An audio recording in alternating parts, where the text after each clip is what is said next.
Como eu falei no início, hoje, Dia das Mães, é um dia muito especial. A gente tem falado aqui ao longo desse tempo sobre essa série Sopro de Deus. Temos falado sobre o Espírito Santo e hoje eu queria começar a falar sobre o Espírito Santo a partir da mãe. Queria colocar uma primeira imagem aqui, que é a imagem de uma mãe. E sempre que nós falamos de mãe, existe muita emoção envolvida. Muita gente talvez não tenha mais a sua mãe próxima, junto, mas talvez tenha apenas a saudade.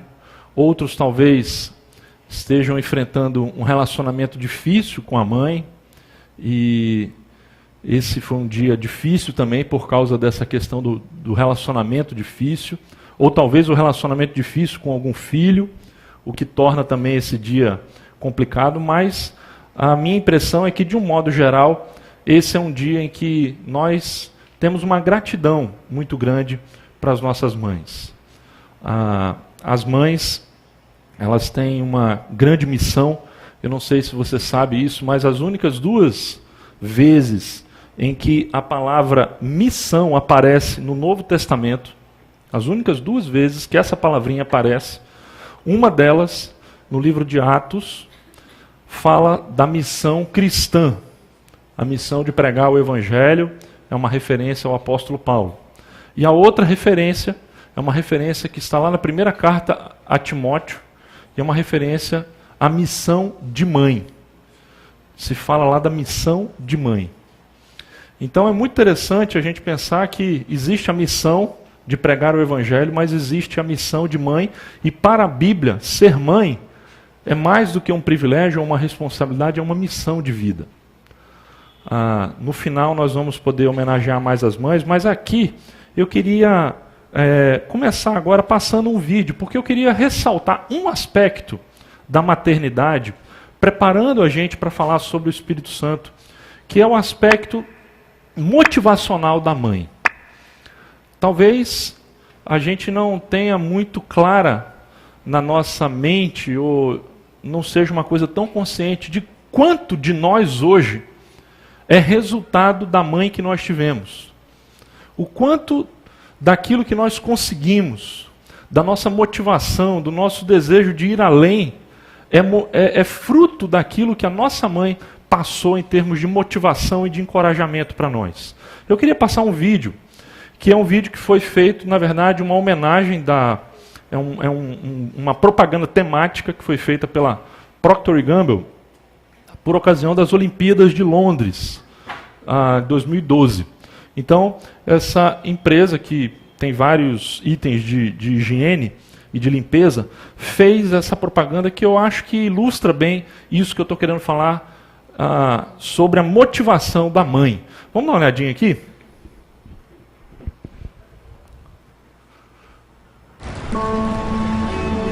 Phải 起床喽！该上学啦。Time to get up, baby.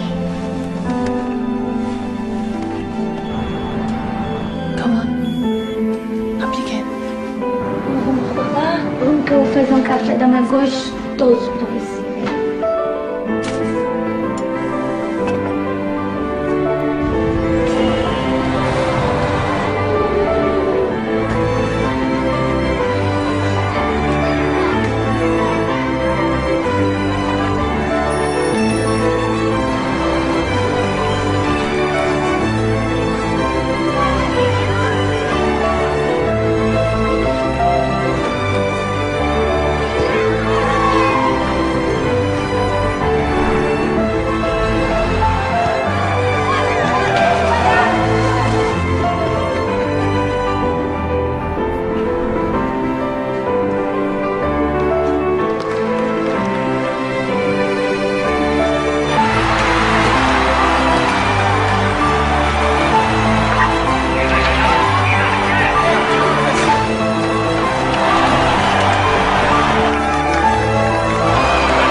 P&G, apoiando as mães com muito orgulho. Gente, é impossível dizer quão longe alguém pode ir com o apoio e com o encorajamento da sua mãe. É impossível dizer. Eu me lembro, eu já mencionei isso aqui uma vez, que quando eu tinha meus 10 a 11 anos, eu entrei na escolinha de vôlei e a minha mãe me dava muito incentivo para eu jogar vôlei naquela época e tal. E eu me lembro que uma vez eu levei uma bolada no treino, e foi uma bolada involuntária da professora, bem no meu pescoço, que eu fiquei sem ar, caí no chão, entrei em desespero, fiz aquele drama. Cheguei em casa e eu disse: mãe, eu não volto mais lá. Não vou, de jeito nenhum, fiquei traumatizado, não vou jogar mais. E eu me lembro que a minha mãe olhou bem no meu olho e falou: como é que é? Filho, homem meu, não vai jogar mais vôlei porque levou uma bolada na cara, no pescoço? Jamais! E ela não me permitiu não jogar mais, simplesmente porque eu tinha levado uma bolada. Eu vi esse vídeo, eu me lembrei um pouco dessas cenas de motivação, de encorajamento. E tem uma outra cena também que eu queria colocar para vocês. Eu estou destacando esse papel de encorajamento, de motivação, o papel que as mães têm de nos levar adiante. Existe esse cara, eu não sei se você já ouviu falar dele, se você acompanha muito o esporte. Aliás, essa é uma frase legal que ilustra isso. Eu tinha esquecido de mostrar. A mão que balança o berço é a mão que governa o mundo. Isso foi escrito ainda no século XIX por um poeta americano que ilustra bem essa realidade de como a mãe tem um poder de influência não apenas na vida de uma pessoa, mas na vida de uma nação. Porque muitas vezes quem dirige a nação é profundamente influenciado pela sua própria mãe. E aí eu me lembro da história desse cara aqui, uma história recente. Não sei quantos aqui já viram esse sujeito. Se não me engano, o nome na pronúncia é Kevin Durant, mais ou menos. Eu não tenho uma pronúncia muito boa em inglês, mas tá aí esse sujeito aí. Eu não sei quantos aqui já viram esse sujeito jogar. Esse cara foi escolhido esse ano, agora, há 2 ou 3 semanas atrás, como o MVP da NBA. MVP é o prêmio de melhor jogador. É o jogador mais valioso da NBA. Ele recebeu esse prêmio. Eu separei aqui uma coleção das 6 principais jogadas desse cara, só para você sentir o que esse cara é capaz. E depois eu quero mostrar um outro vídeo daquilo que ele disse quando recebeu o seu prêmio. Apenas para você conhecer esse sujeito, dá uma olhadinha nele aí. Vamos lá.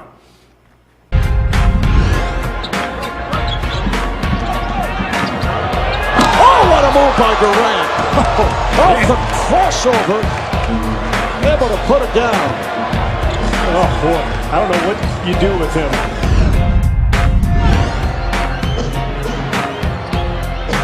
Lamb screens, re-screens. Durant runs away from it, steps back and scores!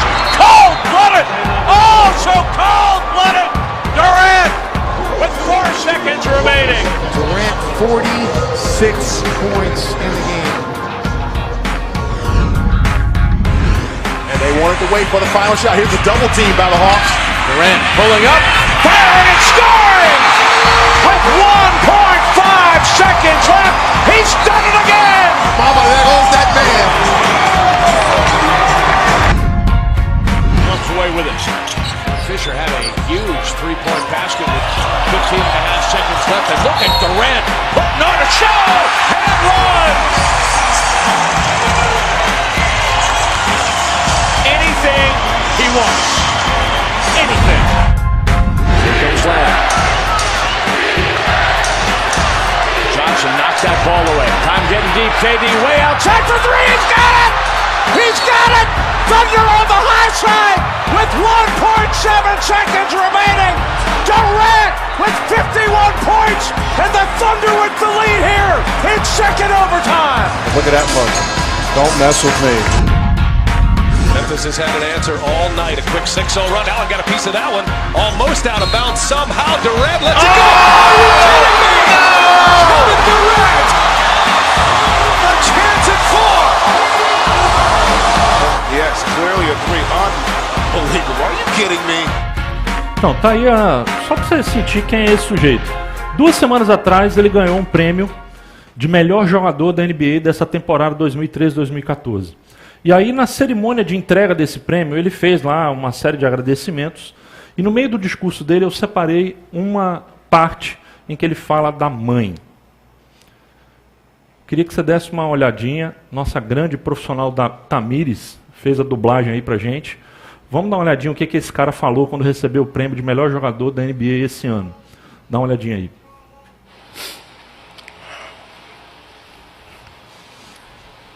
Eu não acho que você tenha noção do que você fez.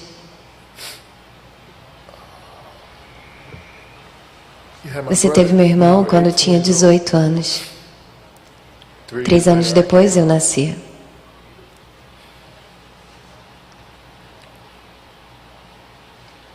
Tudo conspirava contra você.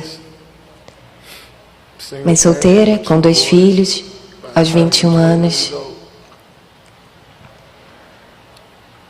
Todo mundo disse para nós que não deveríamos estar aqui. Nós nos mudávamos constantemente. Por nós mesmos. Sem a ajuda de ninguém. Uma das melhores lembranças que tenho é de quando nos mudamos para o nosso primeiro apartamento, sem mobília, sem nada. Nós nos abraçamos na sala e agradecemos. Só por termos conseguido. E quando alguma coisa boa acontece com você, não sei vocês, mas eu tendo a olhar para trás e refletir. E você me acordou no meio da noite no verão, me fez correr sobre montes, me encorajou a fazer flexões, gritando e torcendo por mim do lado das quadras nos jogos que joguei aos 9 ou 10 anos. Nós não deveríamos estar aqui, mas você nos fez acreditar. Você nos tirou nas ruas, nos vestiu, pôs comida na mesa enquanto você não tinha o que comer. E foi dormir com fome. Você se sacrificou por nós. Você é a verdadeira MVP.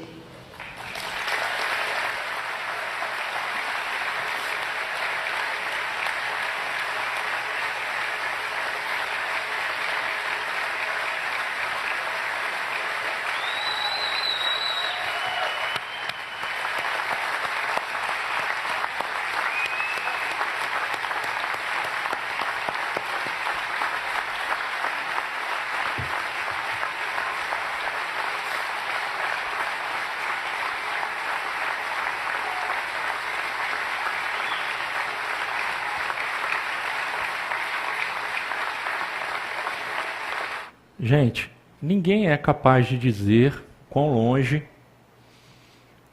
alguém pode ir quando tem o apoio e o encorajamento da sua mãe. E eu estou falando tudo isso para vocês porque nós estamos no meio de uma série sobre o Espírito Santo. E eu tenho a impressão que a mãe é uma ilustração perfeita do que o Espírito Santo faz na nossa vida. Do poder que o Espírito Santo tem sobre a nossa vida. Alguém já disse que Deus tem um rosto materno. Alguém já disse que a gente tem o pai, tem o filho e não tem a mãe. Mas que o Espírito Santo ocupa esse lugar. Alguém já se referiu ao Espírito Santo como esse lado materno de Deus. Não sei se você lembra quando Jesus, conversando com Nicodemos, falou com ele da necessidade de nascer do Espírito. O Espírito Santo é aquele que, vamos dizer assim, gera. É nele que nós somos gerados. Falamos semana passada que ele é aquele parácletos, ou seja, é aquela presença contínua que está com a gente em todos os momentos para nos ajudar. E o que é a mãe a não ser isso? A mãe é um parácletos, a mãe é alguém que se coloca ao nosso lado em todas as situações, ou pelo menos deveria ser assim. O Espírito Santo, então, tem esse lado mãe. E hoje eu queria falar justamente sobre esse lado que eu estou colocando. Eu ilustrei através desses filmes, para falar com você sobre esse vento que é o Espírito Santo que nos impulsiona. O vento, ele produz energia, ele faz muita coisa, e uma dessas coisas é nos impulsionar. O vento impulsiona o barco. O vento gera energia. E muitas vezes a gente precisa disso porque a gente se sente fraco, a gente se sente sem condições de ser de fato aquilo que deveríamos ser. Nesse sentido, a gente pode se lembrar das palavras de Jesus, quando ele disse aos seus discípulos, a última coisa que ele disse aos seus discípulos, está aqui a grande comissão de Jesus. Separei a narrativa de Mateus, a narrativa de Marcos, apenas esse versículo, quando Jesus disse: vão e façam discípulos de todas as nações. E também disse para eles: vão pelo mundo todo e preguem o evangelho a todas as pessoas. Essa foi a missão que Jesus deixou. Vão ao mundo e preguem, façam discípulos como eu fiz com vocês. Só que, gente, é preciso a gente entender que haviam barreiras. E não eram barreiras pequenas, para que eles pudessem, aqueles primeiros discípulos, cumprir essa missão. Eu poderia mencionar aqui pelo menos 3 tipos de barreiras rapidamente para você. Primeiro, a gente teria a barreira religiosa, porque todos aqueles discípulos faziam parte de uma cultura religiosa judaica nacionalista que entendia que Deus amava os judeus, que entendia que aquilo que Deus tinha de bom era de bom para os judeus e não para todo mundo. E como é que Jesus chega e fala: vão lá e façam discípulos de todas as nações? Como assim? Séculos antes, um profeta enfrentou sérias dificuldades porque Deus chamou ele para ir pregar para uma outra nação, a nação da Assíria, numa outra cidade, que era a cidade de Nínive, e o nome desse sujeito era Jonas, e você conhece muito bem o que Jonas fez. Jonas fugiu, porque na compreensão dele, ele não tinha que ir pregar para Nínive, ele tinha que pregar para o seu povo. Deus tinha um propósito para o seu povo, não para outro povo. Havia nos discípulos de Jesus essa mesma compreensão, tanto que quando a gente lê o livro de Atos, a gente percebe que especialmente o apóstolo Pedro precisou vencer os preconceitos e as barreiras religiosas que ele tinha, porque ele não admitia pregar para outras pessoas que não judeus. Eram barreiras religiosas que eles iam precisar superar. Barreiras políticas, porque a mensagem de Jesus era uma mensagem revolucionária. Era uma mensagem que trazia esperança e que proclamava: olha, não é César que é o Senhor de vocês. O Senhor de vocês é Cristo. E pregar isso, numa época em que César era o Senhor do mundo, era uma mensagem perigosa e revolucionária. Era uma barreira que aqueles discípulos iam enfrentar. E além disso, gente, havia uma barreira também, a gente pode mencionar em terceiro lugar, linguística. Por quê? Porque aqueles discípulos eram homens simples. Não eram homens... Deus não pegou lá na Universidade de Jerusalém aquilo que havia de melhor, os mais instruídos, os mais cultos, os mais graduados. Não. Ele foi lá no mar e pegou gente simples, pescadora, gente do povo. E aí esses caras, eles não tinham a instrução necessária e muito menos a linguagem necessária para poder cumprir essa missão de Jesus de fazer discípulos de todas as nações. A começar porque essas nações tinham o seu próprio idioma, mas aqueles discípulos, eles mal sabiam falar o idioma deles. Talvez eles pudessem dizer: nós vai, nós vem, porque eram homens incultos, iletrados, é o que o texto de Atos diz. Veja, esses caras tinham barreiras enormes para cumprir essa missão. Mas Jesus disse para eles, como falamos na semana passada, que era para eles aguardarem, porque Deus ia mandar do seu poder, da sua capacitação. E aqui tem um texto que nós lemos há 2 semanas atrás, que eu queria colocar. Vamos ler juntos esse texto, é o que Jesus disse para esses discípulos: mas receberão poder quando o Espírito Santo descer sobre vocês, e serão minhas testemunhas em Jerusalém, em toda a Judéia e Samaria e até aos confins da terra. Ou seja, para ser testemunha, para cumprir a missão de Jesus em toda a terra, eles precisariam receber o quê? Poder. Eles precisavam ser capacitados para isso. E, gente, a mesma coisa acontece com a gente. Nós enfrentamos barreiras todos os dias. se você pudesse aqui mencionar ou pensar em coisas do dia a dia que limitam você, coisas que fazem você falar, poxa, daqui eu não consigo passar. Eu não consigo superar isso, eu não consigo vencer isso. Isso é uma barreira na minha vida, eu não sei como lidar com isso. E aí você se sente necessitado de poder de Deus para fazer isso. É a mesma realidade dos primeiros discípulos. E aí então chega o texto, que é o nosso texto-chave, que eu queria que a gente pudesse ler e refletir rapidamente, no livro de Atos, capítulo 2. Esse é um famoso texto, uma das principais narrativas da Bíblia, que fala sobre a descida do Espírito Santo, o dia em que Deus cumpriu as profecias dos profetas antigos, do próprio Jesus, e derramou o Espírito Santo sobre todos os seus discípulos. Olha só o que diz aí, Atos capítulo 2, do versículo 1 ao versículo 13. Se você quiser, pega a Bíblia aí, dá uma acompanhada.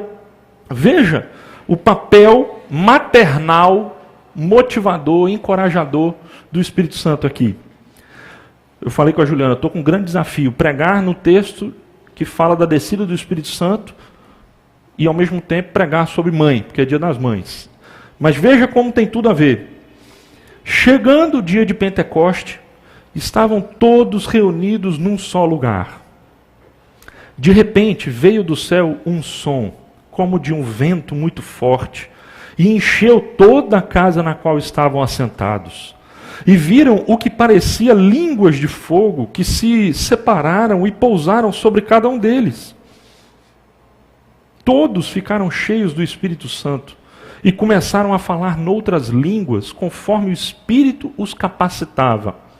Havia em Jerusalém judeus tementes a Deus, vindos de todas as nações do mundo.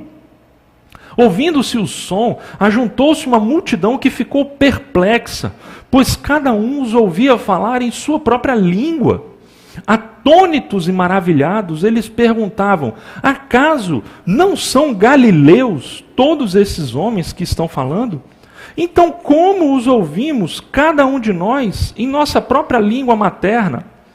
Partos, medos, elamitas, habitantes da Mesopotâmia, Judéia e Capadócia, do Ponto e da província da Ásia, Frígia e Panfilha, Egito e das partes da Líbia próximas a Cirene, visitantes vindos de Roma, tanto judeus como convertidos ao judaísmo, cretenses e árabes.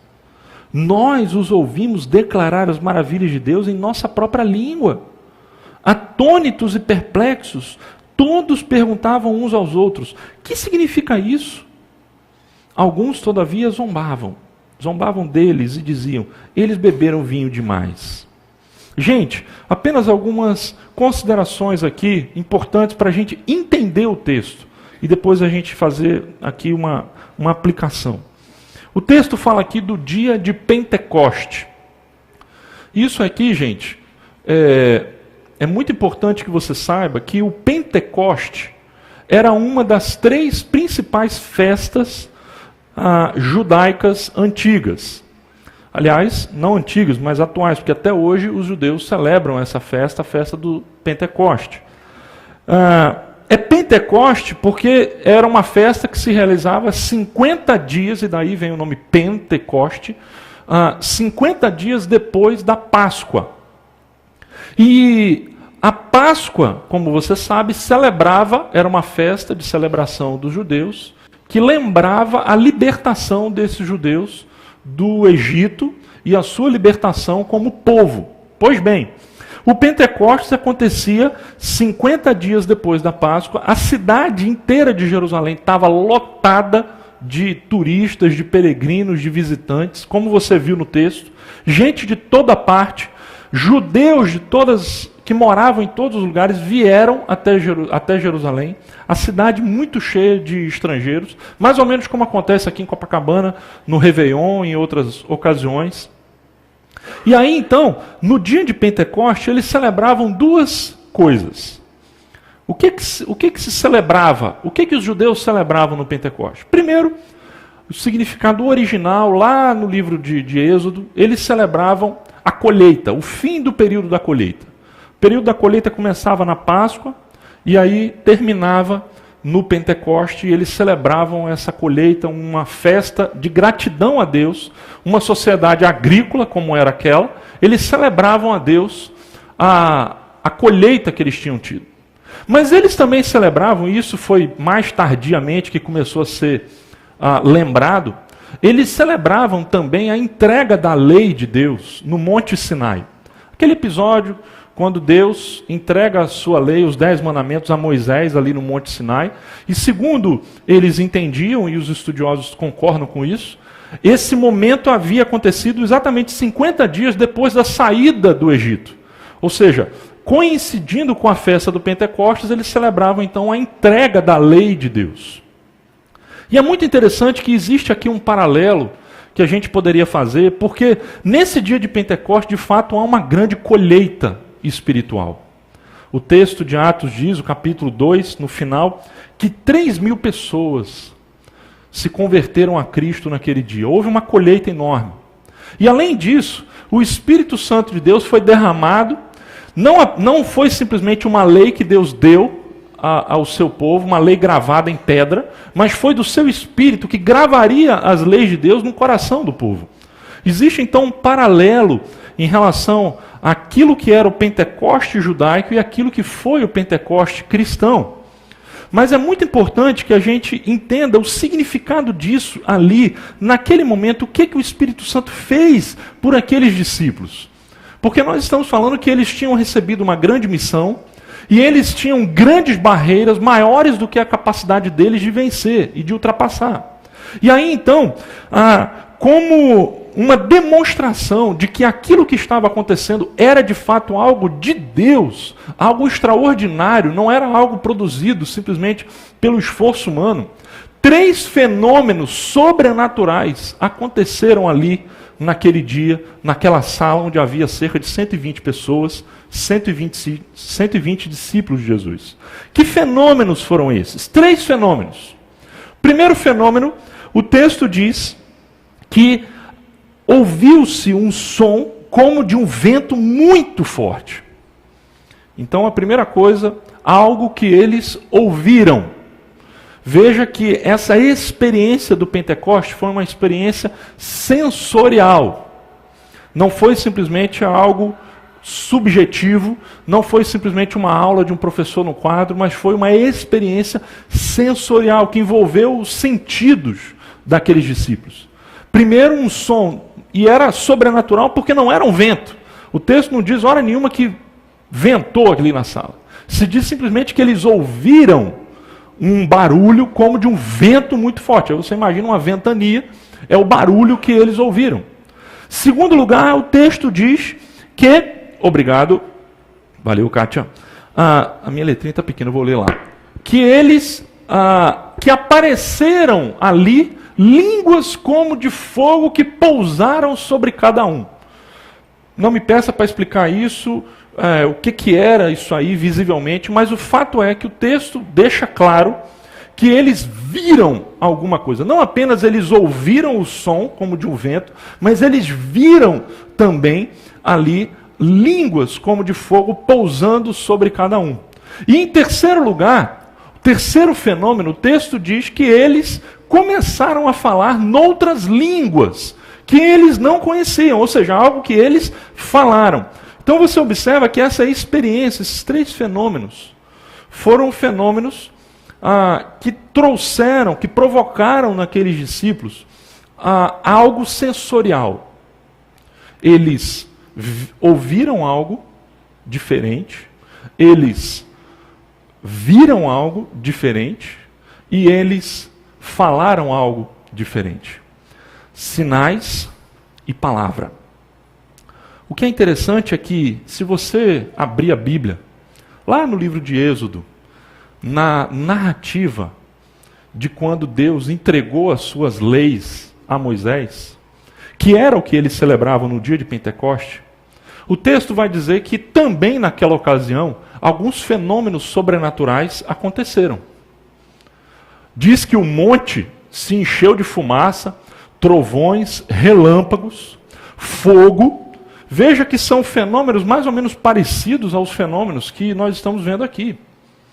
E em seguida a esses fenômenos, o que é que aconteceu no monte? Deus falou e Deus deu a sua lei, a sua palavra. Sinais e palavra. O que acontece aqui? Sinais e palavra. E aí, o resultado disso, gente, é que eles, com um poder que eles não tinham, que aqui se diz claramente que é o poder do Espírito Santo, eles começaram a cumprir a missão de Deus. Qual era a missão que Jesus tinha dado para eles? Ir e pregar o evangelho a todo mundo. Só que eles, de repente, descobriram que o Deus foi tão bom com eles, que em vez deles irem ao mundo num primeiro momento, Deus trouxe o mundo a eles. Porque havia ali em Jerusalém pessoas de todas as nações, de nações diferentes, de onde eles até iriam, mas essas pessoas estavam ali em Jerusalém. O que acontece então? Qual foi a reação? Dá uma olhadinha no texto, versículos 6 e 8. Ajuntou-se uma multidão, então, que ficou perplexa. E a pergunta aqui, por que essa multidão ficou perplexa? O texto continua. Pois cada um os ouvia falar em sua própria língua. Olha, mais dois adjetivos. Atônitos e maravilhados, eles perguntavam, acaso não são galileus todos esses homens que estão falando? Então como os ouvimos cada um de nós em nossa própria língua materna? Tinha lá o árabe, e aí o árabe chegou lá e ele ouviu o evangelho como? Em que língua? Em árabe. Havia ali o etíope chegou lá e estava ouvindo o evangelho em que língua? Etíope. Vocês lembram que eu falei que uma das barreiras, e uma grande barreira que eles tinham, era a barreira qual? Cultural. Até o dia de hoje, barreira linguística, até o dia de hoje, se você for numa sinagoga de judeus, na hora que eles forem ler a Torá, eles vão ler essa Torá em português? Você já foi numa sinagoga? Seria interessante, um exercício interessante. Vai numa sinagoga, e na hora que eles forem ler a Torá, eu te garanto, eles não vão ler em português. Porque para eles, a língua de Deus é qual? É o hebraico. Eles vão ler a Torá em hebraico. Só que Jesus falou, vão e pregam o evangelho a todo mundo. E o que acontece aqui é que eles começam a falar, a pregar na língua daqueles povos que estavam ali em Jerusalém naquela ocasião. E, gente, é muito importante a gente entender o significado disso. O significado disso é que o Espírito Santo estava capacitando a sua igreja para que ela pudesse cumprir a sua missão. O Espírito Santo estava revestindo aqueles discípulos que eram pescadores e letrados, e aqui a observação, eles são galileus, ou seja, eles eram de uma região pobre, eles eram de uma região que não tinha nenhum tipo de universidade, de instrução, eles eram pessoas que nunca tinham estudado, talvez alguns até analfabetos. Mas o Espírito Santo revestiu esse tipo de gente simples. E deu a esse tipo de gente simples um poder que eles não sabiam que existia. Para quê? Para cumprir a missão que Jesus tinha dado a eles. E, gente, a partir desse momento, a igreja de Atos dos Apóstolos é uma igreja, é uma comunidade que a gente pode dizer dinamizada pelo Espírito Santo. Você já ouviu falar essa palavrinha? Dinâmico. Dinamizado. Quando você pensa numa pessoa dinâmica, o que vem à sua mente? Vem uma pessoa paradinha ou uma pessoa... Como é que vem? O que é dinâmico para você? Uma pessoa ativa, uma pessoa o quê? Em movimento. Veja, uma pessoa dinâmica. É isso. É o que é aí? Foi qual? Mais um adjetivo aí? Não? Beleza. Gente, você sabe de onde vem a palavrinha dinâmica? Vem de uma palavrinha grega dínamos, que é do mesmo radical, da mesma palavrinha que dá origem a uma outra palavra chamada dinamite. Você sabia disso? Dinâmico e dinamite vem do mesmo radical, da mesma palavra. Tem a ver com um poder, tem a ver com alguma coisa que é forte, que é capaz de impulsionar. E eu estou falando tudo isso, gente, porque eu comecei falando do poder de uma mãe motivando os seus filhos. Eu comecei falando do poder de encorajamento da mãe, que a mãe é capaz de levar alguém a conseguir coisas que você não imagina que ele é capaz de conseguir, com encorajamento. Eu me lembro, minha mãe esteve aqui, vocês perceberam como é que ela é, tocando aquele acordeon. Mas a minha mãe até hoje eu tenho 40 anos, quando ela bota um olho, dá medo. Certo? Tem um olho que ela coloca em cima de mim que eu digo, não, calma aí, tá, vou fazer, beleza, fica calmo. Porque existe um poder, gente, que a mãe tem sobre o filho, que mulher não tem, que pai não tem, que irmão não tem. É o poder da mãe. E é interessante que aqui o Espírito Santo é derramado. E essa comunidade é dinamizada. Olha só o que o texto subsequente vai dizer. A gente vai ter essa comunidade em Atos. Vamos dar uma olhadinha aqui nos próximos slides ali. Isso. Vamos botar alguns versículos aqui que mostram essa comunidade dinamizada. Logo depois, Atos 4:33, com grande poder os apóstolos continuavam a testemunhar da ressurreição do Senhor Jesus e grandiosa graça estava sobre todos eles. Veja essa expressão, com grande poder.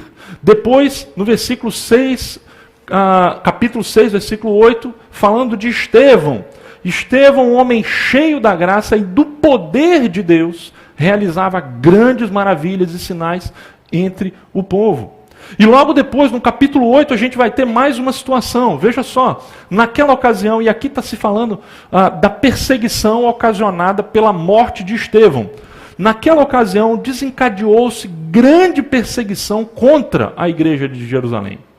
Todos, exceto os apóstolos, foram dispersos pelas regiões da Judéia e de Samaria.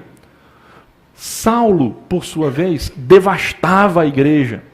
Os que haviam sido dispersos pregavam a palavra por onde quer que fossem. Ou seja, eles foram dispersos por causa da perseguição, mas a perseguição não calou a boca deles. Aonde eles iam, com poder, eles pregavam a palavra. O que eles estavam fazendo? Cumprindo a missão de Jesus. Vão e preguem o evangelho. Gente, a verdade é que nós hoje enfrentamos obstáculos e veja, aquela igreja também teve que enfrentar. Aqui se diz grande perseguição. Aqui se diz foram dispersos. Aqui se diz que Saulo devastava a igreja. Tudo isso é aspecto negativo, tudo isso é dificuldade, tudo isso é barreira. Mas eles não se deixaram vencer por essas barreiras. Por quê? Porque eles tinham o poder do Espírito Santo. E muitas vezes, hoje, nós temos tantos recursos. Muitas vezes a gente tem tantas oportunidades. Muitas vezes a gente tem tanta liberdade. E muitas vezes a gente não cumpre a missão de Jesus. Quantas vezes a gente se omite? Quantas vezes a gente é vencido pelas barreiras, pelos obstáculos? Quantas vezes o nosso testemunho é silenciado? O que nós estamos vendo aqui, gente, é que se a gente quiser cumprir a grande comissão, nós precisamos ter esse coração. É o coração do apóstolo Paulo, depois que ele tem um encontro real com Jesus, olha o que ele diz aos cristãos de Corinto. Minha mensagem, minha pregação não consistiram de palavras persuasivas de sabedoria, mas consistiram de demonstração do poder do Espírito, para que a fé que vocês têm não se baseasse na sabedoria humana, mas no poder de Deus. Isso, gente, é consciência que Paulo tinha, que embora ele, sim, diferentemente dos outros apóstolos, fosse alguém instruído, fosse alguém que conhecia filosofia, fosse alguém que provavelmente falava vários idiomas, várias línguas diferentes, mas em momento algum ele usa isso como um artifício para substituir aquilo que o Espírito Santo e só o Espírito Santo podia fazer. Por isso que ele fala, olha, a minha mensagem, a minha pregação entre vocês não foi simplesmente palavra de sabedoria, não foi retórica, não foi discurso motivacional. A minha palavra foi o Evangelho, e principalmente esse Evangelho com a atuação do Espírito Santo em vocês e em mim, que estou pregando, é o que ele está dizendo. Gente, nós precisamos resgatar isso. Nós precisamos resgatar isso na nossa igreja. O nosso objetivo hoje, falando sobre o Espírito Santo, é falar desse vento que impulsiona. E eu tenho certeza que você que está aqui enfrenta dificuldades e tem barreiras, assim como esses primeiros discípulos tiveram. Mas eu quero dizer para você que existe uma força que talvez esteja silenciada na sua vida. Existe um poder dinâmico, um poder explosivo, que talvez esteja aí cozinhando no fogo brando na sua vida, que esteja subutilizado. E esse poder é o poder do Espírito Santo. É Ele que pode efetivamente levar você a ser o tipo de pessoa que Jesus quer que você seja, a falar aquilo que Jesus quer que você fale, a pregar o Evangelho da maneira como Ele quer que você pregue. Eu quero concluir com uma citação e uma pergunta que eu quero deixar para você. A citação é uma citação muito interessante de William Temple. Em inglês, veja o que ele disse. Não adianta me dar uma peça como Hamlet ou Rei Lear e me dizer para escrever algo assim. Shakespeare podia fazer isso. Eu não posso. E não adianta me mostrar uma vida como a de Jesus e me dizer para viver como ele. Jesus era capaz, eu não. Porém, se o gênio de Shakespeare pudesse vir morar em mim, então eu poderia escrever peças como as dele. E se o Espírito de Deus pudesse vir morar em mim, então eu viveria uma vida como a dele. Isso é uma frase que eu queria colocar, porque muitas vezes a gente diz, mas eu não sou o apóstolo Paulo, eu não sou o apóstolo Pedro, eu não sou Jesus. Você não conhece a minha família, você não conhece o meu dilema, os meus desafios, você não conhece o meu chefe, você não conhece o meu trabalho, como que a coisa é difícil. É verdade, eu não conheço nada disso. Mas uma coisa eu sei, o mesmo poder que ressuscitou Jesus dos mortos, ele está à sua disposição através do Espírito Santo. E para ele não há barreiras. A gente precisa abrir espaço na nossa vida para a atuação do Espírito Santo, para que ele possa moldar o nosso caráter, para que ele possa moldar as nossas palavras, para que ele possa nos trazer sabedoria. E, gente, precisamos confiar menos nos recursos desse mundo e precisamos confiar mais nos recursos de Deus. As duas perguntas que eu queria deixar para você hoje, para você levar para sua casa e refletir, e eu encerro com essas duas perguntas, são: em primeiro lugar, quais são as suas barreiras? Cada um aqui tem as suas barreiras. As barreiras daqueles primeiros cristãos, eu falei, eram de 3 tipos, você lembra?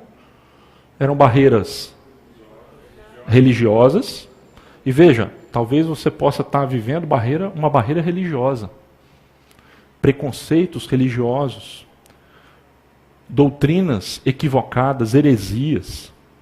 Muitas vezes, preconceitos que foram levados, que foram incorporados na sua vida por um ensino abusivo. Talvez alguém tirou de você a esperança em relação a essa questão. Talvez barreiras religiosas. Segundo lugar, barreiras políticas. E, gente, nós estamos numa época que está todo mundo falando demais de política. Está todo mundo falando demais de direita, de esquerda, de comunismo, de socialismo, de capitalismo, de manifestação, de black bloc, de tudo. E eu me lembro, nós vamos ter aqui, possivelmente logo depois da Copa, antes das eleições, uma série sobre a questão da relação efetivamente entre a igreja e a religião, o evangelho e a questão política. Nós vamos falar sobre isso ainda esse ano. Mas uma coisa eu queria adiantar para vocês.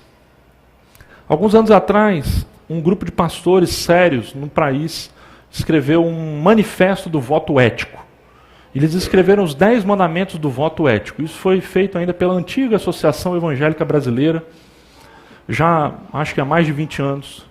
E eu nunca me esqueci de um desses princípios que ele colocou, que eles colocaram lá. Eles disseram o seguinte: a igreja não é nem de direita nem de esquerda. A igreja é do alto. Eu achei isso muito bonito.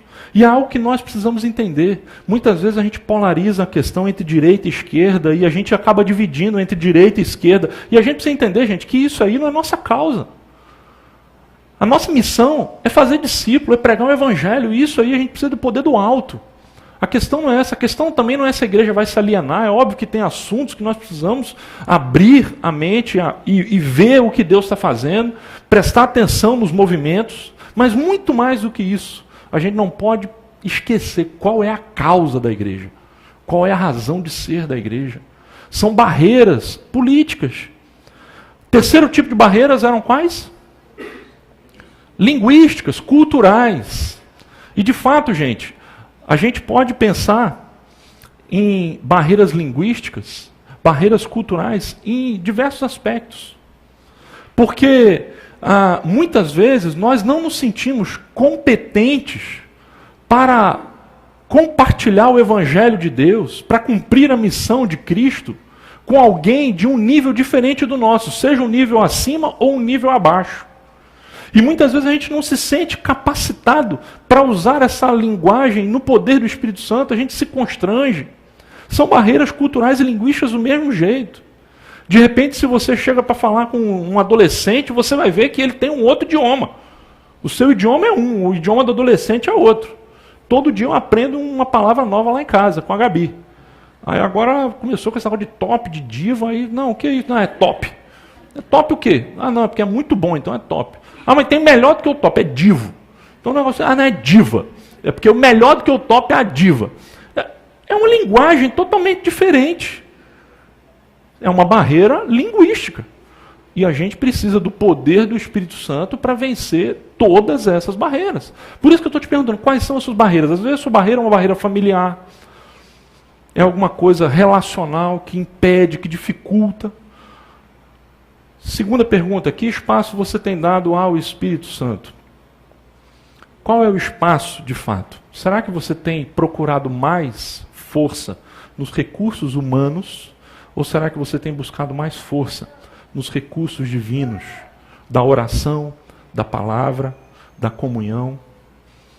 Como você se prepara para vencer essas barreiras? Quanto tempo é gasto naquilo que pode dar e abrir espaço para o Espírito Santo na sua vida? Eu queria muito que, de repente, nessa semana, nas reuniões de pequeno grupo, a gente pudesse discutir essas duas perguntas. A gente vai poder trocar ideias, quais são as suas barreiras e qual é o espaço que você tem dado ao Espírito Santo na sua vida. O Espírito Santo é a mãe que, quando vem sobre nós, que quando lança o seu olhar, que quando se aproxima da gente, nos encoraja. E eu coloquei uma frase no início dizendo que é impossível dizer quão longe alguém pode ir com o apoio e o encorajamento da sua mãe. E agora eu quero dizer a você que é impossível dizer o quão longe alguém pode ir com o apoio e o encorajamento de quem? Do Espírito Santo. O Espírito Santo, ele pode fazer por nós muito mais do que qualquer mãe pode fazer. Ele pode nos revestir de um poder muito maior do que todo o poder que a sua mãe deixou para você. E o meu desejo hoje é que você saia daqui com a expectativa de viver realmente uma vida no poder do Espírito Santo. Que a nossa comunidade não seja uma comunidade apática, mas que seja uma comunidade dinâmica, impulsionada por esse vento, que é o vento do Espírito Santo. Vamos fazer uma oração para terminar?